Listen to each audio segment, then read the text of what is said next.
कल्पना गर्नुहोस्, रातको 2 बजेको छ। सबै सुतेका छन्, तर तपाईको दिमाग भने अझै दौडिरहेको छ। मैले त्यो कुरा किन भने होला? भोलि के होला? यदि म असफल भए भने? शरीर थाकेको हुन्छ, तर मन भने हजारौं विचारको जालमा फसेको हुन्छ। गौतम बुद्धले यस्तो मनलाई मंकी माइन्ड भन्नुभएको थियो, एउटा बादर जस्तो मन जो कहिल्यै स्थिर बस्दैन। तर बुद्धले भन्नुभएको थियो, मनलाई रोक्ने होइन, बुझ्ने हो। आज हामी बुद्धका 5 शक्तिशाली शिक्षाहरू बुझ्नेछौँ जसले ओभरथिङ्किङलाई शान्त बनाउन मद्दत गर्छ। 1. वर्तमानमा जिउन सिक्नुहोस्, माइन्डफुलनेस। बुद्धले भन्नुभयो, अधिकांश दुःख या त विगतमा बाँच्छन् या त भविष्यमा। एउटा विद्यार्थी परीक्षा अघि धेरै डराइरहेको थियो। उसले सोचिरह्यो, यदि फेल भयो भने सबैले के भन्लान्? मेरो भविष्य बिग्रिन्छ कि? तर सोच्दा सोच्दै उसले पढ्नै छोड्यो। त्यसपछि उसको शिक्षकले भन्यो, तिमी अहिले भविष्यको चिन्तामा छौ, तर तिम्रो भविष्य बदल्ने शक्ति अहिलेको यो क्षणमा मात्र छ। त्यो दिनपछि उसले एउटा नियम बनायो, एक समयमा एउटा मात्र काम। पढ्दा केवल पढ्ने, खाँदा केवल खाने, हिँड्दा केवल हिँड्ने।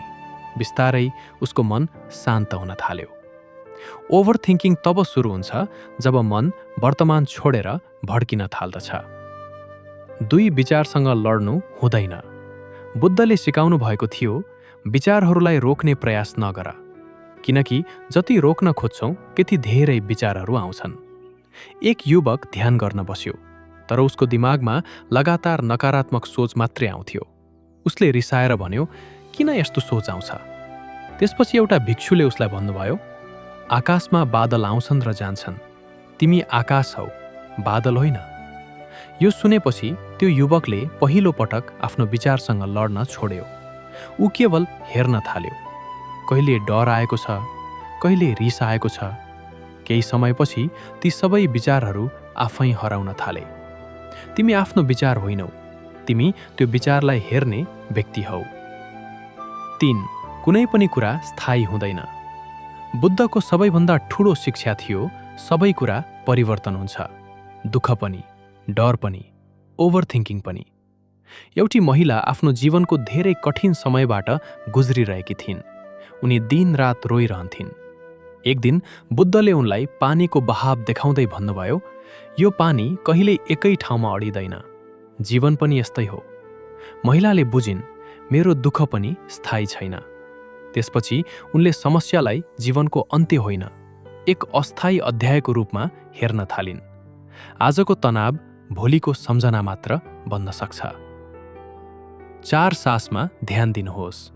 जब मन धेरै भाग्न थाल्छ, बुद्धले एउटा सरल उपाय दिनुभयो, सासलाई महसुस गर। एक व्यापारी अत्यन्त तनावमा थियो। उसलाई निन्द्रा लाग्दैन थियो। एक भिक्षुले उसलाई भन्यो, केवल आफ्नो सास गन्नु। उसले आँखा बन्द गर्यो। भित्र सास 1, बाहिर सास 2। केही मिनेटमै उसको मुटुको धड्कन शान्त हुन थाल्यो, किनकि सासले मनलाई वर्तमानमा फर्काउँछ। जब दिमाग नियन्त्रण बाहिर जान्छ, सासलाई आफ्नो एङ्कर बनाउनुहोस्। 5. नतिजाप्रतिको आसक्ति छोड्नुहोस्। हामी धेरै सोच्ने मुख्य कारण के हो? यस्तो हुनै पर्छ। तर बुद्धले भन्नुभयो, तिमी कर्म गर, तर फलमा अत्यधिक आशा नराख। एउटा किसानले बिउ रोप्यो। उसले पानी दियो, हेरचाह गर्यो, तर ऊ हरेक दिन डराइरहन्थ्यो, यदि फल आएन भने? उसको चिन्ताले खेती छिटो बढेन। त्यसपछि उसको बुबाले भन्यो, तिम्रो काम बिउ रोप्ने हो, फल दिने काम प्रकृतिको हो। त्यो दिनपछि किसानले चिन्ता कम गर्यो र मन हलुका भयो। सबै कुरा नियन्त्रण गर्न खोज्दा नै मन कमजोर हुन्छ। गौतम बुद्धले ओभरथिङ्किङ हटाउने कुनै जादु दिनुभएको थिएन।